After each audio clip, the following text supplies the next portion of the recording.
Welcome to the Attention Deficit Disorder Expert Podcast Series by Attitude Magazine.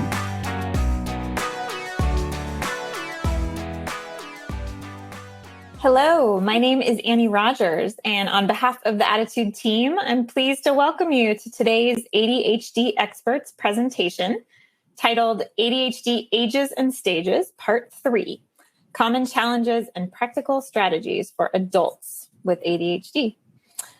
It was not long ago that many practitioners and researchers believed that ADHD was a childhood disorder. We now know that that is false. ADHD is chronic. It's a lifelong condition. There was a study published actually in the American Journal of Psychiatry just this last August that showed that 90% of individuals with childhood ADHD will continue to struggle with residual, though sometimes fluctuating symptoms and impairments.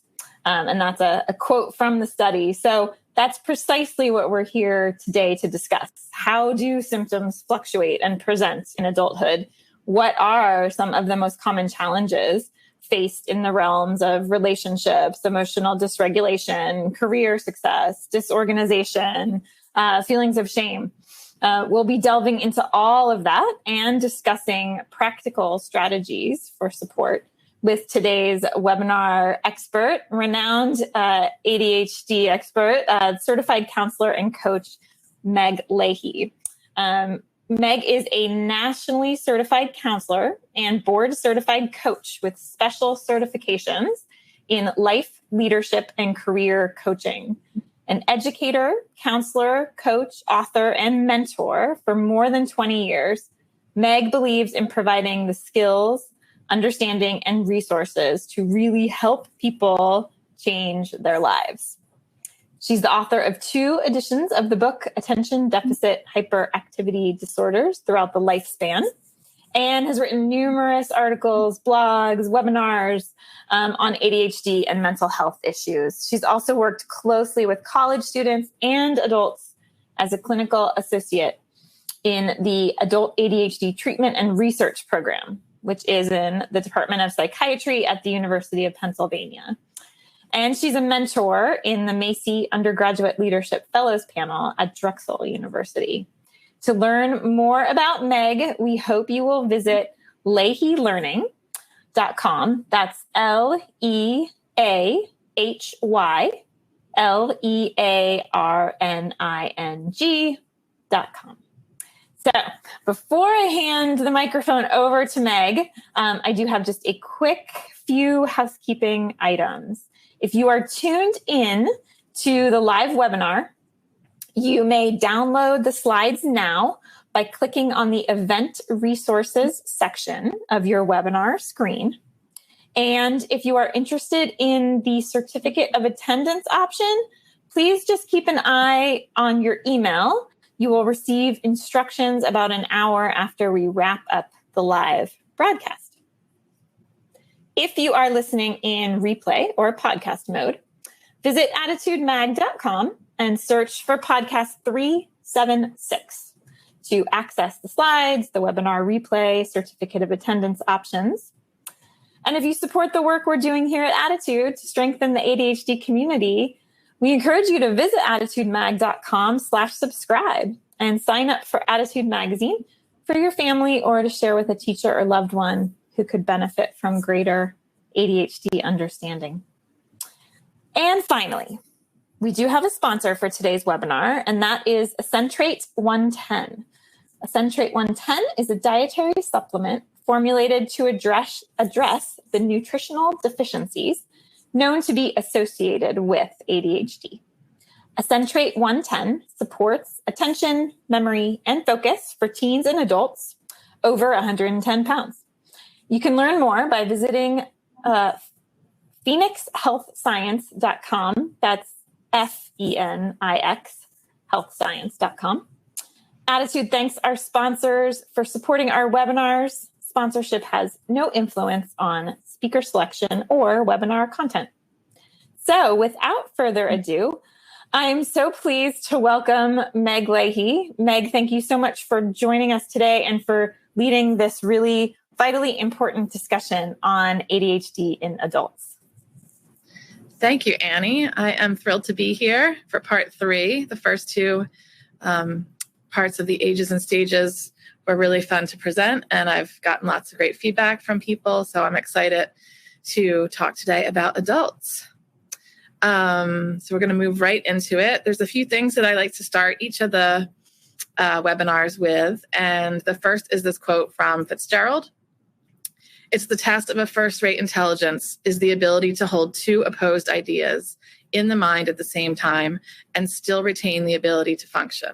One should, for example, be able to see that things are hopeless and yet be determined to make them otherwise. So for me, I feel that this puts into words how I feel about working with ADHD. If I'm going to really help my clients, I need to be able to get inside their brains and figure out how they work. And to do that means that I have to understand the symptoms of ADHD, how they present, and the challenges that they bring.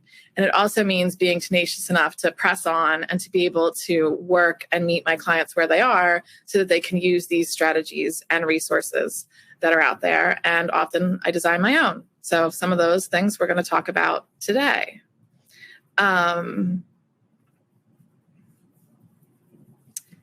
So, sorry, I just got lost there for a second with my technology.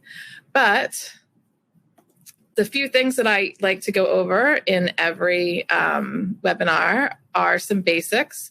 They are in the first 2 webinars, so you're happy to go and look at those, but I'm just going to run through them today quickly because I feel like it's really important that everybody be aware of these things. And those basics are, first, understanding what ADHD across the lifespan means. Because we all use this phrase, across the lifespan, we hear it all the time, but we don't actually think what that means. And I often find that no one has explained what it means to my clients. So ADHD isn't something that just occurs generally in adulthood. It happens occasionally, but mostly symptoms have to have been present since before age 12. So it's something that starts in childhood and you don't grow out of it. It lasts a lifetime, and the symptoms and the challenges evolve and they change over time with environmental and emotional stressors, hormones, and age. And that leads me to the next point, which is ADHD is chronic. And that means that not only does it never go away, but it can change. So it can be better at times, worse at times, and it will always need ongoing treatment. Sometimes that treatment will be less, sometimes that treatment will be more, depending on how much stress is going on in your life and other environmental factors. Most people, if you're sick, you're used to going to the doctor, if you have a cold or you broke a bone, and you get a treatment and it resolves it. So ADHD is different in that you might have different treatments across the lifespan and at different periods in your life. And sometimes you might not need any treatment because things are going well, and then you might need to move back into treatments. So that means that the idea of changing a medication or trying different medications or therapies until you find the right one that works, which can also be frustrating sometimes. That's a new concept for a lot of people with ADHD.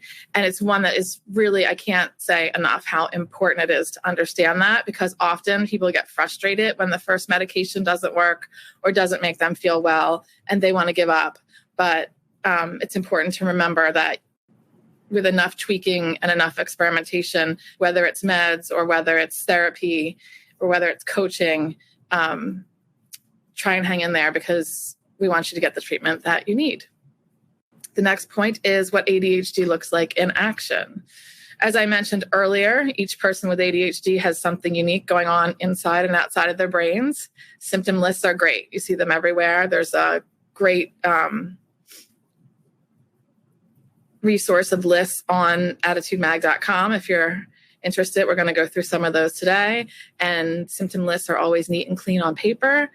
But in real life, not everything applies to everyone, and the symptoms emerge in different ways in many different times. So don't get locked up into what ADHD should look like. Many people look at these symptoms that are for children and think, well, I'm an adult and I don't have those symptoms. Today, we're going to talk about how the symptoms change and evolve over time so that you understand not just where you've been, but where life is going and what it's going to look like.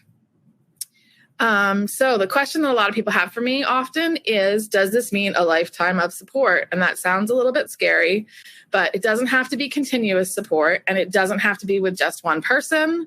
The best way is to ensure holistic treatment, and that means assembling a team. So you want to have a psychiatrist, a psychologist, a therapist, a coach, all of those people. And you don't need to see those people all the time. You just want to have someone that you can trust, that knows your history, so that when things do shift over time, you can reach out to them and tweak what you need to tweak and get back to running your successful life. And lastly, the last thing I like to talk about is that one size does not fit all. So the resources and supports that your sister or aunt or neighbor or friend might be doing really well with might not work for you. So I always say in the first session when I work with someone, if this isn't working for either of us, I will help you find someone else to work with, because I think it's really important that the rapport and the trust between the person that you're working with is going to make a difference in how your treatment succeeds or does not succeed. So it might mean that you might have to interview a number of professionals, and you might have to start and discontinue treatment with them and maybe try with someone else.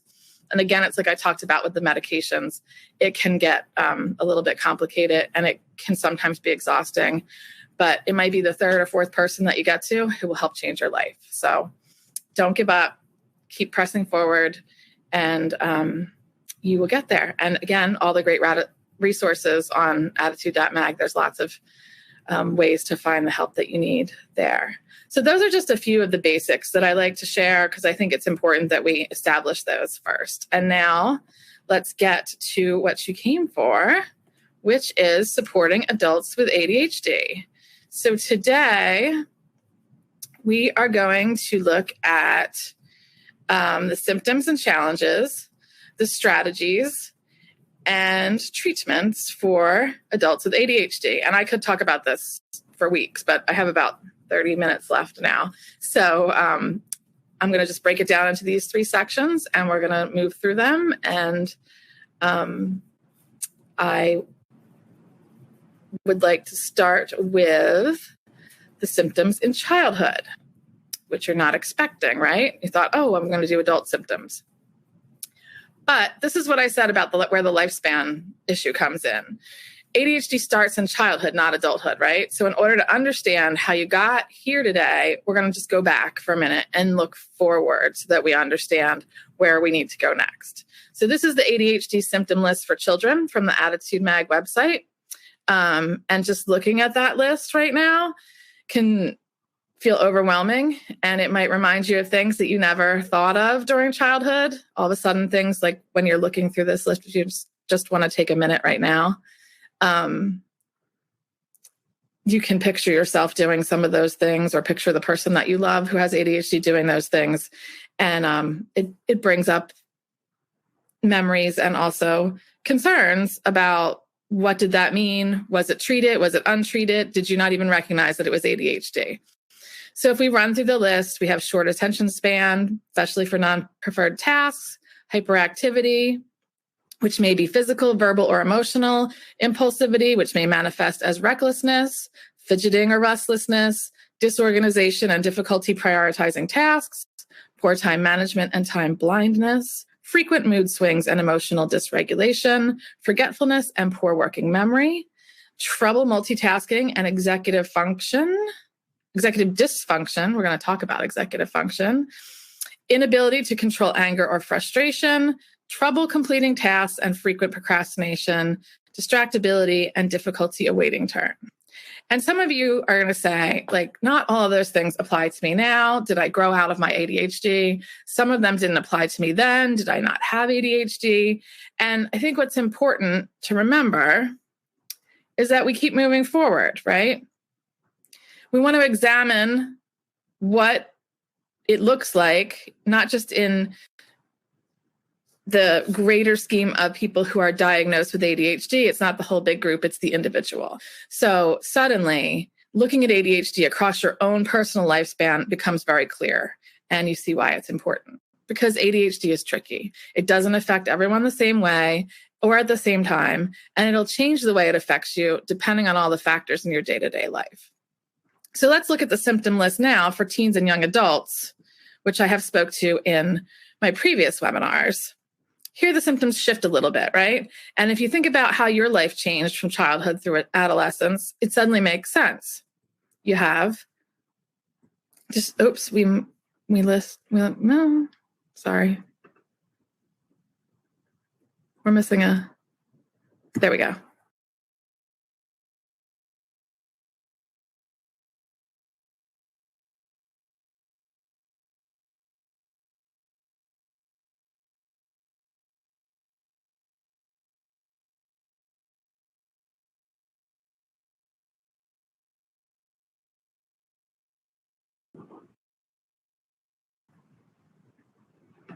Sorry, I got lost there for a second. Got bumped off when I was changing slides, so I apologize for that. So what we have are the symptoms in teens and young adults. And here we have distractibility and lack of focus, disorganization and forgetfulness, self-focused behavior, hyperactivity and fidgeting, heightened emotionality and rejection, sensitive dysphoria, impulsivity and poor decision-making, and poor concentration and trouble finishing tasks. So you can see how these are different than the childhood symptoms. But when you think about these the same way that you thought about the childhood symptoms, you can see how as you grew and changed, so did your symptoms and the actions that were the result of those symptoms. Which leads us to the next slide, which is the one you've been waiting for, which is symptoms in adults. And suddenly you're like, whoa, wait a minute. Like, why is this list so much shorter? Like, what happened? But let's talk them through. We have motor disinhibition, aka hyperactivity, as it was always called, right? So that's still there. We have verbal disinhibition. We have time blindness. We have less likely to resist, it should say distractions there, and trouble re-engaging after distractions. So what we're seeing is that while all of those things that were on the first two lists changed over time and grew along with you, you had experiences that taught you how to either cope with, react to, or succeed with your ADHD, right? So you may have managed it, you may have ignored it, but wherever it is, now you're in adulthood and you have more experiences to have learned from, but it's still there, right? So the way that I explain that to my clients is that impulsivity moves inward is the best way to think about it. And so we're going to look at this quick slide. I like to call it hyperactivity grows up. And when I say that impulsivity moves inward, what I mean is that in adults, ADHD looks and acts differently than in the two other slides that we've seen for children and teens, right? And so hyperactivity declines usually with age, so that when you reach adulthood, it's not that you're like jumping around or doing all those things that people were concerned about children and teens, but it's more feelings of restlessness and a need to be busy. And all of a sudden we see it in verbal communication, which in grade school or high school, you might have gotten comments home from your teacher that said, talks all the time, had to move her chair. Now as an adult, excessive speech and verbal impulsivity actually becomes one of the biggest symptoms. But the three biggies that most people don't realize are cognitive impulsivity, which is impulsive decision-making and poor contemplation. So not thinking about a decision before you make it and sort of rushing into that decision. So it's not the physical act, but it might be things that you have to decide day to day. Then there's motivational impulsivity, which is a greater discounting of future rewards. So it's difficult to motivate yourself because you can't picture what's going to come if you complete the task. The reward is too far off in the future. And so therefore, it's hard for you to get started. And that's where procrastination usually comes in. So what happens then is sometimes there's the need for an immediate reward because the reward that's further away is devalued. And you want to do the thing right away that feels better and not have to push forward to the thing that's far away because you can't really see that distance. That also has to do something with the time blindness, which we're going to talk about as well. And then the third one is emotional impulsivity. And this is huge. And it's described as the impulsive expression of raw emotions and poor self-regulation of strong emotions. So you can see when we looked at those other two lists, how a lot of those are contained in these three places: the cognitive, the motivational, and the emotional. And that's why it's really important for us to understand what that looks like in adults, but also what that all means for adults, right? And what it means is adulting is hard. It's what we were just talking about before we started. All of a sudden, you have relationships, you have parenting, you have school, you have your career, you have your home and finances. And all of those things need to be managed, mainly by you and with help from others that you're in relationships with. So life becomes more complicated the older you get, even though some of us would like to have thought that it got easier. But suddenly all these people are depending on you and your own success is depending on you. And what does that mean you need? This is where executive function comes in. And it's where understanding the importance of executive function comes into play. So what is executive function? You've heard that phrase, right? And the role of executive function is the part of your brain that helps you get all the things that you need done. It's really like gives you the control center that helps you do things like being able to stop an action when situations suddenly change. It includes your working memory, being able to pull the items out of your brain that you need when you need them, being able to reach in there, being able to put the paper where you put it, or your keys, remember where those keys were, or the file, or those things, or remembering what time you needed to be at the meeting or what time your child had to be at soccer practice. Emotional control is an executive function. And you can imagine that if you're having trouble putting things where they need to be and getting where you need to go, that can become overwhelming and emotionally frustrating. So you're going to need help controlling your emotions. Flexibility, being flexible, being able to flex your focus is something we're going to talk about, but also being able to move from one task to another. Back in childhood, transitions were a big symptom of ADHD. And now in adulthood, we see that as flexibility. Sustained attention, being able to keep your attention on the task at hand until you can finish it, is another executive function. Task initiation, that's the being able to get started, to put the pieces together, to make your list, to prioritize, as we see next, planning, prioritizing, organizing. Time management, being able to see time. We talk about time blindness a lot, and time management is being able to see time, understand time, and know how to use time to your advantage. Goal-directed persistence, which is sticking with a task when it becomes too boring or difficult, is really tough. And that's another executive function that people with ADHD struggle with. And we work hard in my sessions with my clients on that. And then metacognition is the awareness and understanding of your own thought processes. And that is one of the things that having and developing that awareness can help you improve all these other executive functions as an adult. Because suddenly, you're not just this one guy over here. You have all these other people in your world who are looking to you and depend on you, right? And so what are the challenges in adult years for people with ADHD? Well, you have complex schedules, right? All of a sudden you have your schedule, you have your work schedule, you want to work out and be healthy of that schedule. You might still be in school, you have your school schedule. You might have a family schedule. You might have to drive your children somewhere. That's just talking about it right now sounds overwhelming to many people.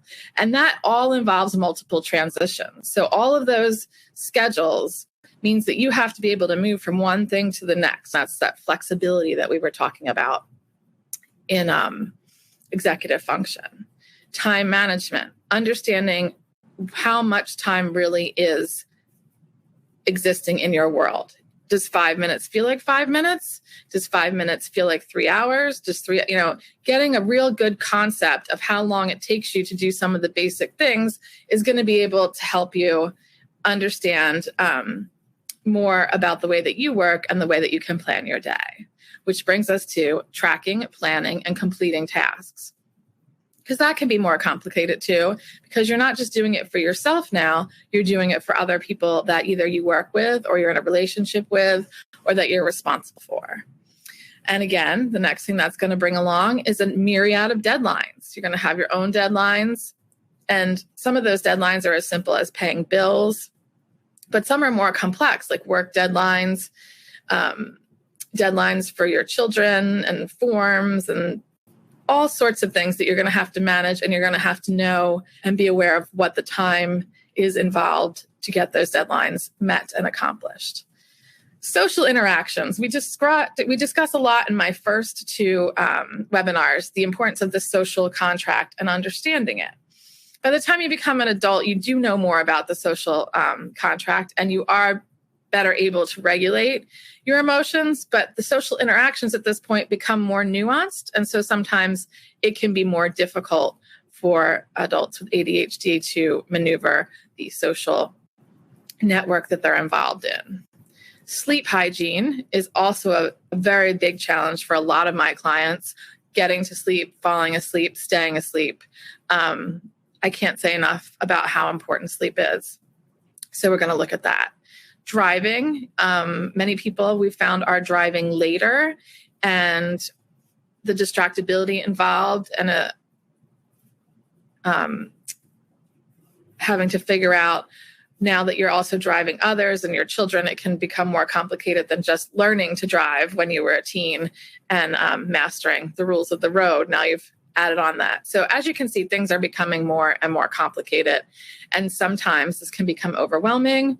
And we find that substance use and abuse can happen. Substance use to deal with some of the feelings of frustration or overwhelm, and substance abuse can happen very often as well.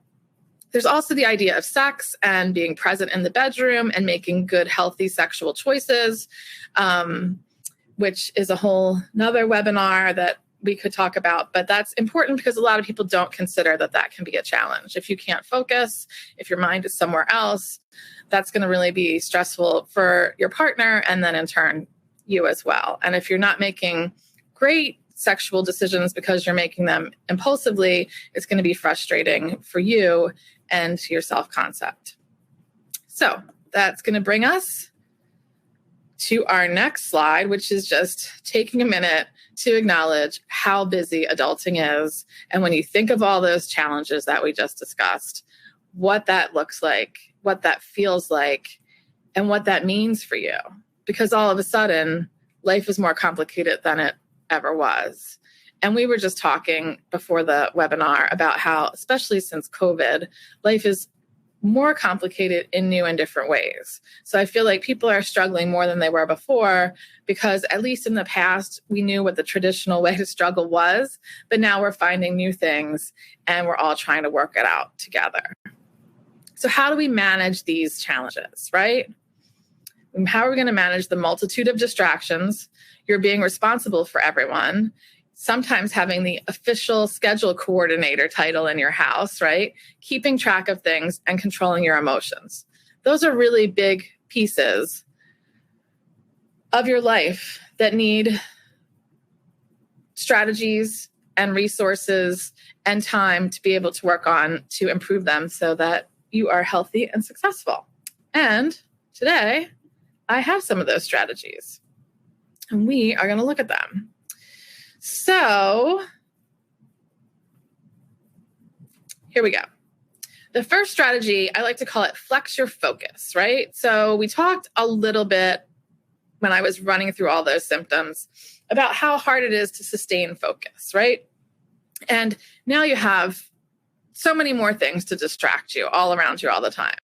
So if you can find a way to break up your focus when you need to, like if you look at your schedule and you consider mornings, afternoons, evenings, and you decide when it is you need to focus on what you can focus in those times. If you're trying to focus on a very detailed project while you're also making dinner for your children and trying to get them to soccer practice, that's probably not going to be successful for you.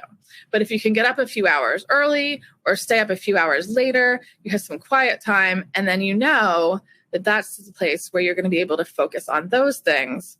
That gives you the ability to be totally present for your children and your family when they need you. And it gives you the ability to reduce your anxiety, knowing that you have that time later to process those other tasks and complete them in the way that you need to. And we all know that if you reduce your anxiety, it's going to increase your processing speed, which is going to improve your ADHD. So things will not be quite as much of a struggle. Next, I like to say that we make a plan. And by making a plan, what I mean is it's important to have a plan on a bigger level, like what you want to do in the short term, what you want to do in the medium term, and what you want to do in the long term. So having a plan, not just for your day or not just for your project, but having a plan that helps you lay out what needs to get done and allows you to put in the anchor events and then move your other events that you have to plan around it. So if you know that your children have soccer practice at, say, like 3:30 every Tuesday, that's an anchor issue. So that goes in the plan, right? And then you know that you have to be at work from, let's say, 9 to 2:30, Monday through Thursday. Those are anchor issues, right? Therapy you might go to on Wednesday night. That's an anchor issue. So you have that all set up. And then every day when new things come along, you can fill them in and you know what spaces, what blocks of time you have available to make your plan. The next thing is to use the right tools for you, right? We talk a lot about different tools, and there are all sorts of things out there. There are planners. And the planner thing is probably my favorite thing to talk about, because everybody thinks, well, if I just buy this planner and I just use it every day, that is really going to be great. And then I talk to them 2 weeks later and they say, well, Meg, I didn't fill it in for 3 days, so I just stopped filling it in and I haven't been using it. So that's not the right tool for you then, right? What you want is to create a system that is going to help you be able to use the planner every day. And when you miss days, be able to go back and recover, because that's going to be an effective system. So sometimes the planner can be in a small paper book, right? Sometimes it can be on your phone. Sometimes it can be a wall calendar. Sometimes it's just a notebook that you keep that you put the date on. Sometimes it's a combination of all of those things. And so again, like we talked about with medication and with finding the right doctors and right therapists and right coaches, finding the right planning system for you is probably the next biggest thing after that. Because when you have that and you feel good about that, again, it reduces your anxiety, which reduces the stress that causes your ADHD and exacerbates it. The next slide here is give everything a home. And by that, I mean, have a place for everything, right? So if you know where something is, if you know that you have the drawer that's full of the notepads and the pens, you know where that drawer is, you go there. If you have a place where you exercise and you keep your sneakers and your socks and whatever else you wear when you exercise there, you know they're there, you put them on, you're more likely to exercise. It can come down to anything, like think about your space and think about, do things have a place that they can be put back into and that you know where you will find them when you need them? And that definitely just sort of helps to clear the space, which allows the energy to flow better, which allows you to move along more smoothly from one task to the next.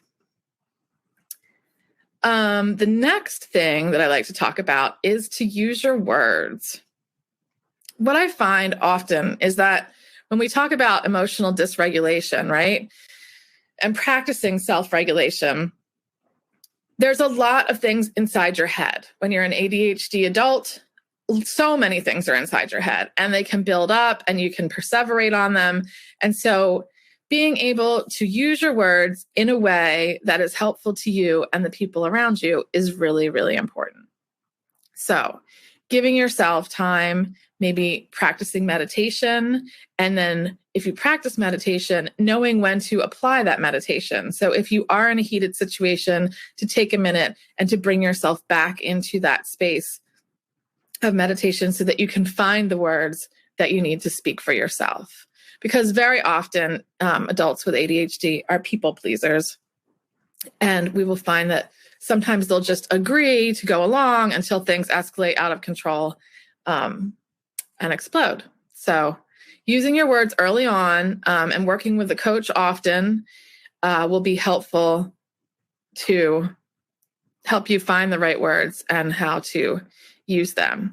Also, accountability, using your words to be accountable with your family, with your coworkers, talking about your difficulties, talking about what your ADHD looks like and how it affects you, and letting them know like that this is what's going on. People can't figure out what's inside your head, so it's your responsibility to share with them at the right time, in the right place. The other thing I wanted to talk about a little bit, because I moved on a little quickly there, was using the right tools for you. There's other things too that people can use in combinations with not just a planner. Sticky notes, apps, emails, things like that. Automating things as much as you can, like your bill paying and reminders for things. Having things delivered, like dry cleaning and groceries and things like that. Anything that you can set up to make your life easier is going to be a positive because it's going to allow you, like we talked about, to flex your focus. So I just wanted to touch on that for 1 minute. And then the next thing is something that comes up over and over again. And it's something that comes up in most of my sessions with my adult clients and my younger clients. And it really affects the whole family. And that's creating a system for managing electronics. Electronics seem like they are creating, and there was just a study in the Wall Street Journal the other day that I was reading, that they found that TikTok is giving young girls tics. So I don't know. I didn't read the full article, but I was like, oh, wow, that's something that we should all be concerned about, the way they're spending too much time on there. And I guess the way that the technology is affecting their brain. So a lot of us, I fall into this category too. You know, we start to look something up and then all of a sudden it's 10 or 11 p.m. and we're scrolling and we're, not wearing the blue blocking glasses, and we might take it into the bedroom and then we stay on, and then suddenly it's 3 a.m. and it happens to my students, it happens to the adults that I work with. So having a system to manage it, to know when to turn off your computer, to have a place that you put your phone at night. I have a lot of adult clients who put it in the bathroom because that helps them transition from bed to the bathroom in the morning if they're not a morning person. I have families where they put all the phones in a basket in the hallway upstairs by the bedrooms. Get creative and just create a system for managing those electronics before they interfere with all these other things that exacerbate your ADHD. And the last strategy is to seek out resources, to find people that are going to support you in the way that you need, to be able to get the help that is going to not just help you understand your ADHD, but support you in a very positive way with positive reinforcement to help you set goals, small goals to build your confidence, and to continue to work with you and your family so that everybody is on the same page and everybody knows what's going on and helps you succeed, and you all succeed together that way because it makes life easier for everyone. And that was a lot of information that I just shared. I know that. So you might feel a little bit sometimes like you're drowning in this information and you think, where do I go next? Which is going to bring me to treatment. Treatment, we break down into, for this webinar, 5 areas. The first is health habits. Often you hear about we all should have healthy habits. Well, I'm calling these health habits. Health habits means making sure that you're getting 20 to 30 minutes of exercise every day, because that's going to help clear your brain. It's going to help your ADHD. It's going to help you feel better about yourself. Another healthy habit is sleep. Setting up your life, like we just talked about with the electronics, that you have a time that you go to bed at night and you wake up in the morning and you feel refreshed and your brain works and you're not exhausted. So making sure that you're getting the complete hours of sleep that you need. And to do that, having healthy sleep hygiene, having a routine at night before you go to bed, knowing what you like to do. If you're going to watch TV, then what time are you going to brush your teeth, wash your face, and then sort of do the wind down if you do meditation or if you read, but no electronics and just drifting off to sleep in a very relaxed state. That's important. Another health habit is understanding if you are taking medication, what those medications are doing, how you're feeling, keeping track of those medications and your responses to them to share with your doctors. And that means that we can move into medications. And there are a lot of different medications out there.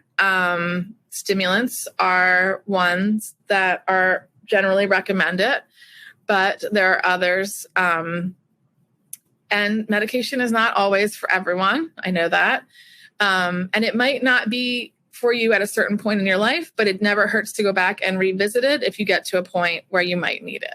So being open to medication, working with a qualified psychiatrist who understands ADHD is the best way to find the right medication for you, because he or she will know the newest and best meds out there, and they will see the most clients and know how the medications work and affect adults, and will affect you. So you can, again, tweak those and work on those. The next treatment issue that we're going to talk about is therapy and coaching.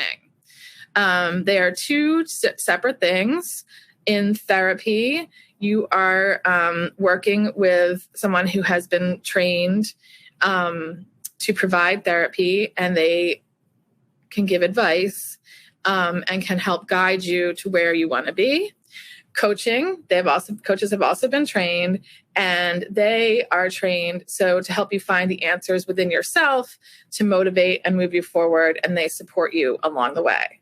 So you can find specialists who do both, and you sometimes can find a therapist who is also a coach.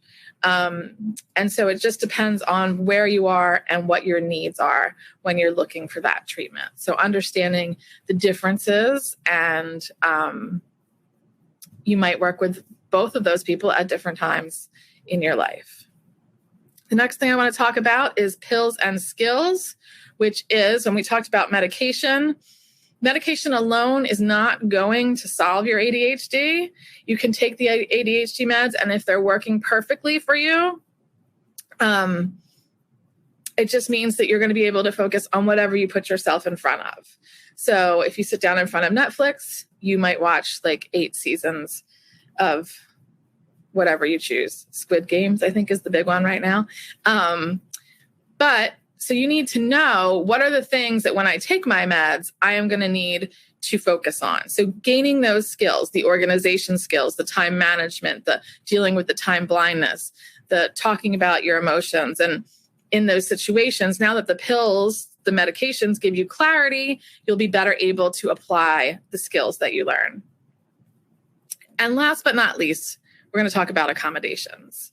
And you might still be in school, in which case it's important to have accommodations and talk to your professors about them, and to use the accommodations that are offered. They have come a long way. They're different from campus to campus. So you do want to call ahead and find out what's being offered on campuses before you enroll. But also you want to give some thought, and I've talked about this with a lot of my clients, you want to give some thought to the idea of workplace accommodations. Are you going to share with your company and your coworkers that you have ADHD? And if so, what accommodations will you need to do your job effectively? And I often say that it's important to look and see, if you ask for the accommodations, will they be able to improve the way that you do your job? Or should we really take a look at the job that you have, and is it still a good fit for you? And sometimes accommodations make work easier, and other times we discover that you're simply not right in the right workplace or in the right industry, and we find you a job where you can fit better and flourish, which is the end goal. And so ultimately, having worked with many clients in the last 20 years, my whole thing is that positive reinforcement, positive support, understanding, and just really treating people as if they were what they ought to be. And that way you can help them become what they're capable of becoming. And so to me, I can see where my clients want to go, and I see it as my job to help them get where they can, where I know they can go, and where I want them to believe that they can go. And often at the end of our work together, they do believe that they can get there. So thank you. I think today I actually ended on time, so we have time for questions. Wonderful. Yes, thank you so much, Meg. We do have a lot of questions, so I will dig in. And because you ended on this note, I'll pick up there. A number of people asking if you could further clarify the difference between sort of coaching and therapy, and as they're evaluating what might be the next best step for them, kind of the benefits of each. Yes. I think it comes down to what you need. So if you need someone, if you know what it is that you want to do, like you have a project or a goal in mind, and you know basically how you are going to get it done, and you need someone to help you, support you to find what the next steps are and to move along to the next steps and to not get stuck and be blocked and find ways around being blocked and help you question yourself to find your motivation and move forward. Coaching is fabulous for that. So I highly recommend coaching for that. Therapy is more that you might not know what you're feeling about. You might not know yet what your goals are or what you want to move towards. You might not really be sure that you understand what ADHD is like. You might be struggling with some trauma from ADHD growing up, or, some complexity in your relationships. And that's the kind of knowledge that the therapist has been trained to work with and can advise you and help you find your way forward to discover what it is you want to do next. And at that point, it might be worth consulting a coach. So you might need both professionals at some point in your life. That was very helpful. Thank you. And now, predictably, getting a lot of questions about where to find coaches and therapists who specialize in ADHD. I will mention the Attitude website does have a directory in the resources tab, but I wonder if you have any other suggestions for where people might go to research either help regional to them or available virtually. Yes. As you said, the Attitude magazine website is fantastic, that directory. Psychology Today is great because you can enter all sorts of parameters in there and find people in your area. I also suggest that you call your local hospital that might have an ADHD treatment center and ask them for referrals. They should have a referral list. And another place that's interesting to call to is local private high schools in the counseling office will often have a list of if not coaches, at least psychiatrists and psychologists that they recommend to their students. And those people could probably refer you to people that they work with. So those are all some creative ways to find people rather than just picking someone like right off the internet. No, that's that's extremely helpful. It is overwhelming, no doubt, to think about finding a practitioner, not only who you gel with, but who really understands ADHD and ADHD in adults. I did want to just make a mention, because we've received a number of questions from women who are wondering about menopause, the impact of menopause, that we do have an entire webinar on this topic. So it's November 18th. You can find it in the webinar section of attitudemag.com. There were so many of you interested in this topic that I wanted to make sure that information got out there. Another topic that it seems like a primary pain point is time.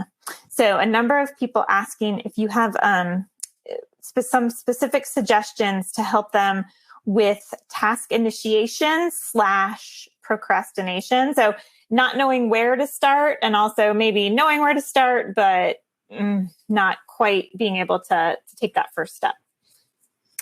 Okay. So not knowing where to start is important to sort of take things apart and look at what needs to be done. So it's almost like that first quote that I talked about, like being able to see the sort of 1,000-foot picture of what needs to be done, and then deciding on one piece of that. And then often if you set a timer, maybe for 5 minutes or 10 minutes or 20 minutes, and you decide you're going to work on that piece for that amount of time, that alone will help. What I used to call the buddy system is now being called body doubling, where you work in a room with someone else. You're not working together. There's just someone there. That seems to be very supportive to people with ADHD to help them get moving. So if you do have a project that you're doing, to have somebody else doing work next to you so that you're both working, that often helps people get started. And I think too, just sort of, this really falls into the time blindness issue as well. Like sort of once you can understand how long a task takes you, I know a lot of people with ADHD play the like, how long can I go before I have to get started game? So knowing how long the task is actually going to take will help you better schedule it, and then give you sort of like a hard stop as to when the procrastination can end and when you really definitely must get started. Excellent. Yeah. Estimating it can be, it's a skill that you have to build up, right? Learning how to accurately estimate the time that tasks will take. And sometimes it means taking an estimation before you do the task and then comparing it to the actual time, right?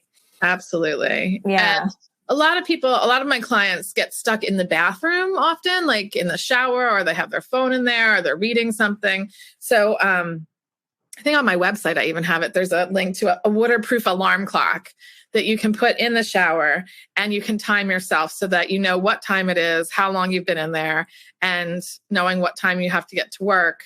That keeps you on track rather than getting lost in there and then coming out and being stressed because you're already behind for the day. No such thing as too many clocks, right? No, right? So on this topic of time, it is perhaps related to your last point. Time blindness has come up a lot in the questions. And a number of people who have struggled with this their entire life. So aside from sort of making those clocks visible in all locations, any other,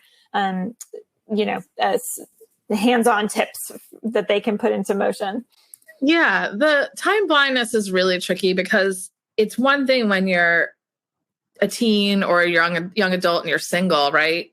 But suddenly when you're older and you have coworkers and teams and family and relatives and all sorts of people counting on you, and then you're the person who's always late or is taking too long or is holding the group up, and really can beat down on people's self-esteem.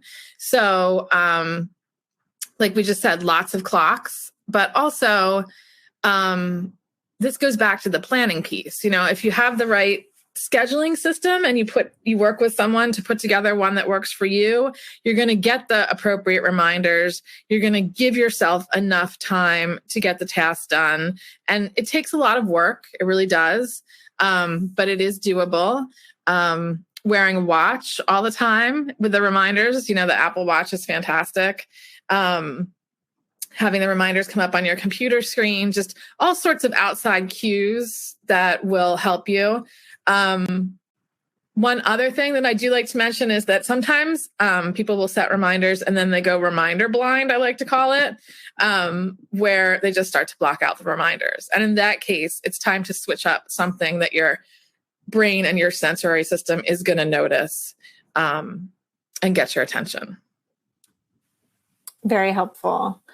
Kind of on the another facet here, the challenge of sticking with a project. Some people are saying that they get bored and they lose interest. They have half-finished projects sort of littering their life, which is similarly a source of stress, especially with spouses and children. You mentioned earlier the importance of positive reinforcement. Is there a way to deploy positivity to help people push through and complete the things that they begin? Yes. It's amazing the shift that can happen when you begin to address things positively. And I know that life is really overwhelming for families and people who are in relationships with ADHD. And sometimes you really just want to, you come home and you're like, oh my God, the trash is not out again. And I've asked them 1,000 times to take the trash out. And that can be frustrating, right? And we all have compassion and empathy for that.